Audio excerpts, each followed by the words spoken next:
इंसान की बर्बादी के कई कारण हो सकते हैं, लेकिन कुछ मुख्य कारण ऐसे हैं जो हर किसी को प्रभावित कर सकते हैं। इन कारणों को जानकर हम अपने जीवन को बेहतर बनाने के लिए कदम उठा सकते हैं। आज की कहानी एक सन्यासी की कहानी है। आज मैं आपको ये कहानी बताने जा रहा हूं कि इंसान की ऐसी कौन सी गलतियां होती हैं जो इंसान को बर्बाद कर देती हैं। अगर हम अपनी बर्बादी का कारण जान लें तो हम अपने जीवन को खुशहाल बना सकते हैं। बहुत समय पहले की बात है, एक नगर में एक धनी सेठ रहा करता था। उस सेठ के पास सभी प्रकार की सुख सुविधाएं थी, लेकिन उसके कोई संतान नहीं थी। संतान के दुख में वह हमेशा चिंतित रहता था।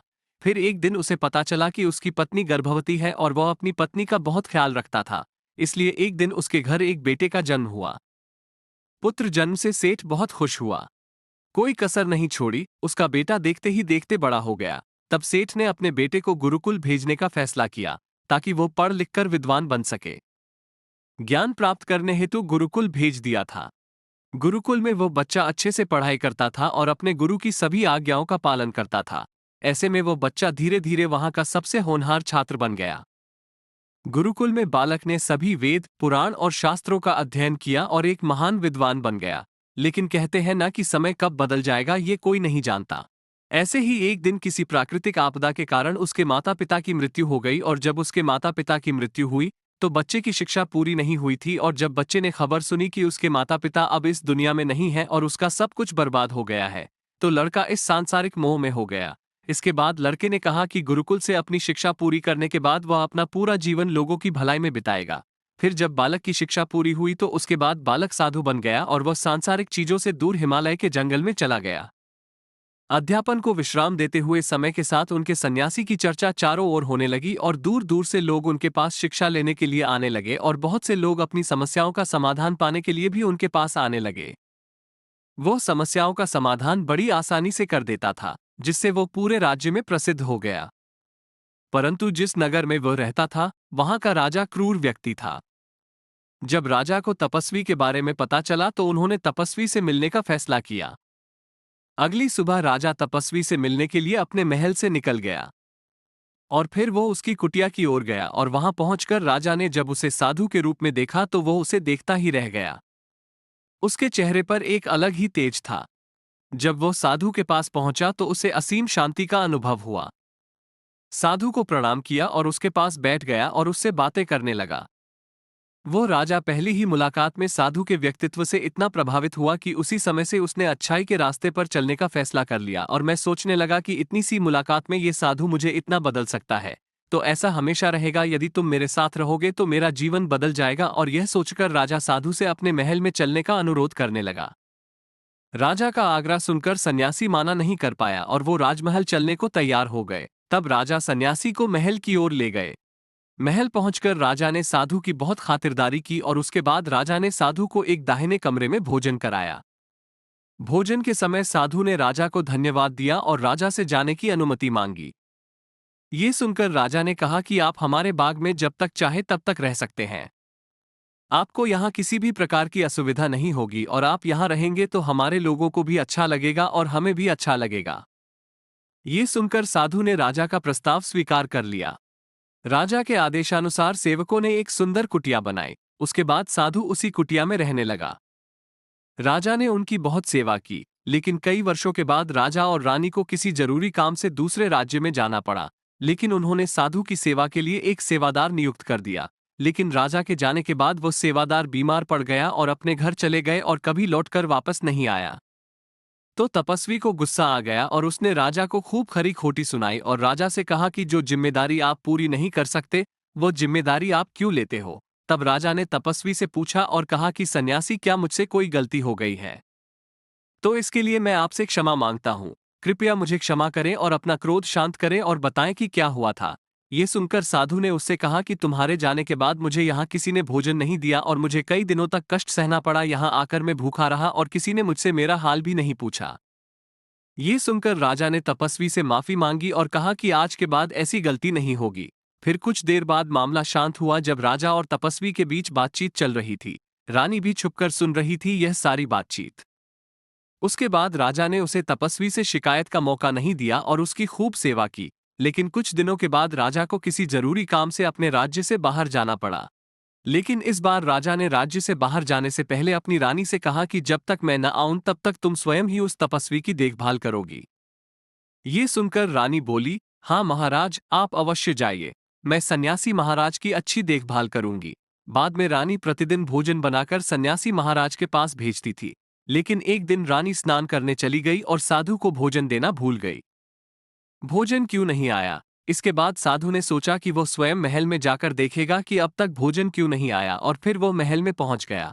जब वह महल के अंदर पहुंचा तो वहां उसकी नजर रानी पर पड़ी। रानी के लंबे लंबे घने काले केस जो कि उसकी कमर पर लहरा रही थी, उसकी कजरारी आंखें जो देखने मात्रा से ही घायल कर दे, उसकी हिरानी जैसी चाल। रानी के इतने सुंदर रूप को देखकर सन्यासी चकित हो गया और रानी की सुंदरता सन्यासी के मन में घर कर गई और वो वहां से बिना कुछ कहे ही अपनी कुटिया में लौट आया। सन्यासी रानी के रूप की सुंदरता को भुला ना सका और वो खाना पीना छोड़कर अपनी कुटिया में पड़ा रहा। उसने कई दिनों तक कुछ भी नहीं खाया, जिस वजह से वो बहुत कमजोर हो गया। फिर कुछ समय बाद राजा वापस लौटे और जब उसे सन्यासी की हालत का पता चला तो वो सीधे सन्यासी के पास पहुंच गए और बोले कि हे भगवान, क्या बात है, आपको क्या हो गया और आप इतने कमजोर कैसे हो गए? किस गहरी सोच में डूबे हो? क्या मुझसे कोई गलती हो गई है?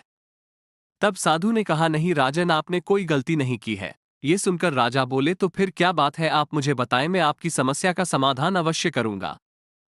ये सुनकर तपस्वी ने राजा से कहा कि आपकी रानी की अद्भुत सुंदरता को देखकर मैं उसकी सुंदरता पर मोहित हो गया हूं और अब मैं रानी के बिना नहीं रह सकता। ये सुनकर राजा हैरान हो गया और कुछ देर सोचने के बाद राजा ने उसे सन्यासी से कहा, मैं आपको रानी दे दूंगा। ये सुनकर सन्यासी बहुत प्रसन्न हुआ। फिर राजा सन्यासी को लेकर महल चले गए और जब राजा और सन्यासी महल पहुंचे तो उस दिन रानी ने अपने सबसे सुंदर वस्त्र और आभूषण पहने थे। फिर राजा रानी के पास गया। राजा ने रानी से कहा कि इस साधु की मदद करनी चाहिए। वो बहुत कमजोर स्थिति में जा चुका है और मैं नहीं चाहता कि एक बुद्धिमान व्यक्ति की हत्या का कलंक मेरे सिर पर लगे। राजा की यह बात सुनकर रानी ने राजा से पूछा कि आखिर इन सन्यासी के इस दुख का कारण क्या है। तो राजा ने रानी से कहा कि सन्यासी आपकी अद्भुत सुंदरता के दीवाने हो गए हैं। राजा की यह बात सुनकर रानी ने कहा कि राजन, आप चिंता मत करिए, अब आप सब कुछ मेरे ऊपर छोड़ दीजिए। मुझे पता है कि मुझे अब क्या करना है। आपके ऊपर ना तो सन्यासी की हत्या का पाप लगेगा और ना ही उससे मेरे पवित्र धर्म का नाश होगा। रानी की यह बात सुनकर राजा ने रानी को सन्यासी को सौंप दिया। उसके बाद सन्यासी रानी को लेकर कुटिया पर पहुंचे। जब रानी सन्यासी की कुटिया पर पहुंची, रानी ने सन्यासी से कहा कि हमें रहने के लिए घर चाहिए, हम इस झोपड़ी में नहीं रह सकते। ये सुनकर सन्यासी राजा के पास गया और राजा से जाकर बोला कि हे राजन, हमें रहने के लिए घर चाहिए।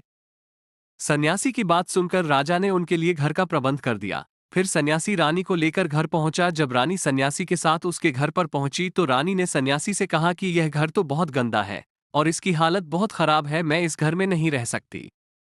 ये सुनकर सन्यासी फिर से राजा के पास गया और राजा के पास जाकर बोला कि ही राजन, जो आपने हमें घर दिया है उसे घर की हालत बहुत खराब है। सन्यासी की बात सुनकर राजा ने उसे घर की हालत ठीक करवा दी। उसके बाद फिर रानी घर के अंदर गई और नहा धोकर बिस्तर पर आ गई। तभी साधु भी बिस्तर पर आ गया। फिर उसके बाद रानी ने साधु से कहा कि आप जानते हैं कि आप कौन हैं और क्या बन गए हैं। आप एक महान साधु थे जिनके लिए राजा स्वयं सभी आवश्यक चीजें उपलब्ध कराते थे, जिनके पास दूर दूर से लोग ज्ञान प्राप्त करने आते थे, जो लोगों को सत्य का मार्ग दिखाते थे, जो लोगों की समस्याओं का समाधान करते थे, जिन्हें सभी लोग गुरु मानते थे, जिसे सब लोग भगवान मानकर पूछते थे। और आज आप वासना के कारण मेरे गुलाम हो गए हैं। रानी की यह बात सुनकर साधु को झटका लगा और उसे एहसास हुआ कि वह एक साधु है और यह सब क्या कर रहा है। वह ये सब सुख सुविधाएं छोड़कर शांति की तलाश में जंगलों में चला गया था। जोर जोर से रोने लगा और चिल्लाने लगा और रानी से कहने लगा कि मुझे क्षमा कीजिए महारानी, मैं ये क्या करने जा रहा था, मैं अभी आपको राजा को सौंप कर आता हूं। सन्यासी की बात सुनकर रानी ने सन्यासी से प्रश्न किया कि साधु महाराज, मेरे मन में एक प्रश्न उठ रहा है, कृपया मेरे प्रश्न का उत्तर दीजिए। रानी की बात सुनकर सन्यासी ने कहा कि पूछो, तुम्हारा क्या प्रश्न है। फिर रानी ने कहा कि जब आपको उस दिन भोजन नहीं मिला तो आप बहुत क्रोधित हो गए। तब मैंने आपके ये रूप पहली बार देखा था और तभी से मैं आपके व्यवहार में परिवर्तन महसूस कर रही थी। ऐसा क्यों हुआ साधु महाराज, आखिर आपको इतना क्रोध क्यों आया? रानी की बात सुनकर सन्यासी ने रानी को समझाया कि जब मैं जंगल में था तो मुझे समय पर भोजन भी नहीं मिलता था, लेकिन जब मैं महल में आया तो महल में आने के बाद मुझे सारी सुख सुविधाएं मिली और फिर मैं इन सभी सुख सुविधाओं के मोह में फंस गया और मुझे इसके प्रति लगाव उत्पन्न हो गया। और फिर मुझे इसको पाने का लालच उत्पन्न हो गया, और जब मुझे यह नहीं मिला तो मेरे अंदर क्रोध उत्पन्न हुआ। फिर सन्यासी ने कहा कि महारानी, सच तो यह है कि अगर इच्छा पूरी नहीं हो तो क्रोध उत्पन्न होता है, और अगर इच्छा पूरी हो जाए तो लालच बन जाता है। फिर सन्यासी ने रानी से कहा, यह इच्छा की पूर्ति ही मुझे वासना के द्वार तक लेकर आई है, और मैं आपके प्रति आकर्षित हो गया। इसके बाद वो सन्यासी रानी को लेकर राजा के पास गया और बोला कि राजन, मुझे क्षमा कर दीजिए, मुझे अपनी गलती का एहसास हो गया है। ये लो आपकी रानी, मुझे ये सब नहीं चाहिए। मैं अपनी इच्छा के वशीभूत होकर यह गलत कार्य करने जा रहा था और अपने जीवन को बर्बाद कर रहा था, लेकिन अब मुझे सब कुछ समझ आ गया है। उसके बाद उसे सन्यासी ने कहा कि हे राजन, मनुष्य की बर्बादी का कारण उसकी 4 आदतें बनती है, और दुनिया की हर एक व्यक्ति के अंदर यह 4 अवगुण होते हैं। लेकिन जो व्यक्ति इन पर नियंत्रण का लेता है वो दुख और परेशानियों से बच जाता है। वहीं जो व्यक्ति इन चारों दोषों पर नियंत्रण नहीं कर पाता है वो बर्बाद होने के कगार पर पहुंच जाता है।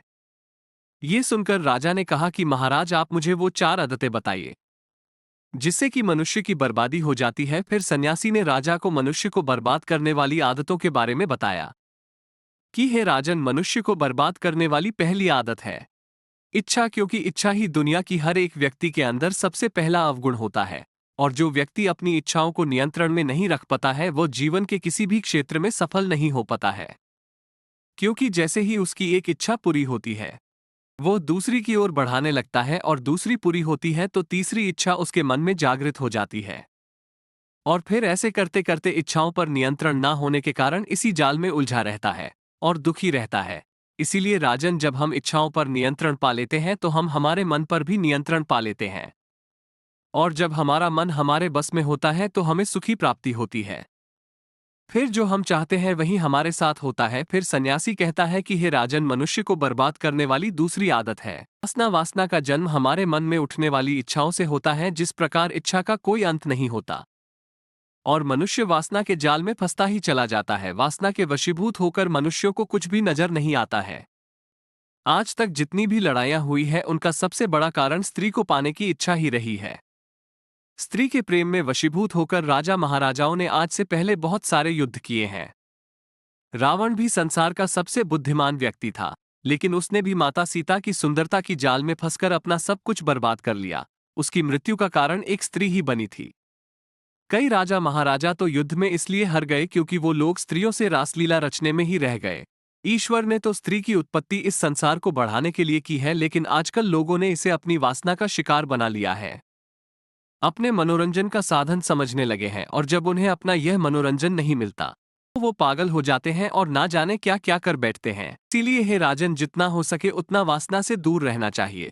फिर सन्यासी कहता है कि हे राजन, मनुष्यों को बर्बाद करने वाली तीसरी आदत है क्रोध, क्योंकि जब मनुष्य की वासना की पूर्ति नहीं होती है तो उसके अंदर क्रोध उत्पन्न हो जाता है, और जब व्यक्ति को क्रोध आता है तो उसे पर उसका नियंत्रण नहीं होता है, और फिर वो क्रोध में आकर कहीं गलत निर्णय ले लेता है। वो दूसरों को भला बुरा कह देता है, गलियां निकल देता है, और जब उनका क्रोध शांत होता है तो उन्हें अपनी गलती का एहसास हो जाता है, लेकिन तब तक तो सब कुछ बर्बाद हो चुका होता है। क्रोध के कारण मनुष्य के कई बने बनाए काम भी बिगड़ जाते हैं। जब मनुष्य के भीतर क्रोध उत्पन्न होता है तो वो अंदर से बहुत कमजोर हो जाता है, और एक कमजोर मनुष्य कुछ भी नहीं कर सकता है, उसे कभी भी सफलता हासिल नहीं हो सकती। क्रोध हमारे भीतर तनाव को उत्पन्न करता है, और अगर एक बार हम तनाव में चले गए तो हमारा पूरा जीवन बर्बाद हो जाता है। फिर सन्यासी कहता है कि हे राजन, मनुष्य को बर्बाद करने वाली चौथी आदत है लालच। है राजन, लालच का फल सदैव बुरा होता है। लालच में पड़कर हम बहुत से लोगों का बुरा कर देते हैं। हर मनुष्य के जीवन में कभी ना कभी ऐसे लालच अवश्य आते हैं जब वो लालच कर बैठता है, और अधिक पाने की लालसा में वो कुछ ऐसा कर बैठता है जिससे जो उसके पास था वो उसे भी गवा देता है, क्योंकि जैसे ही व्यक्ति की एक इच्छा पूरी होती है उसका लालच बढ़ जाता है, और उसके मन में और कई जन्म लेने लगती है। जो व्यक्ति लालच करता है वह कामयाबी से कोसों दूर रहता है, क्योंकि एक ना एक दिन लालच का दुश्मन सामने आता ही है। अगर हम समय रहते ही लालच को त्याग दें और उसकी जाल में ना फंसे तो हम एक सफल व्यक्ति अवश्य बन सकते हैं। फिर अंत में सन्यासी राजा से कहता है कि हे राजन, अगर मनुष्य चारों आदतों को छोड़ देता है तो उसे जीवन में सफल होने से कोई नहीं रोक सकता। जो इन आदतों को नहीं छोड़ता है उसे जीवन में बर्बाद होने से कोई नहीं रोक सकता। मैं एक सन्यासी होकर इसकी जाल में फंस गया था, तो सामान्य मनुष्य तो इससे बच नहीं सकता। इसीलिए हे राजन, मनुष्यों को इन आदतों से हमेशा बचाना चाहिए। इस वीडियो में अंत तक बने रहने के लिए आपका तहे दिल से धन्यवाद।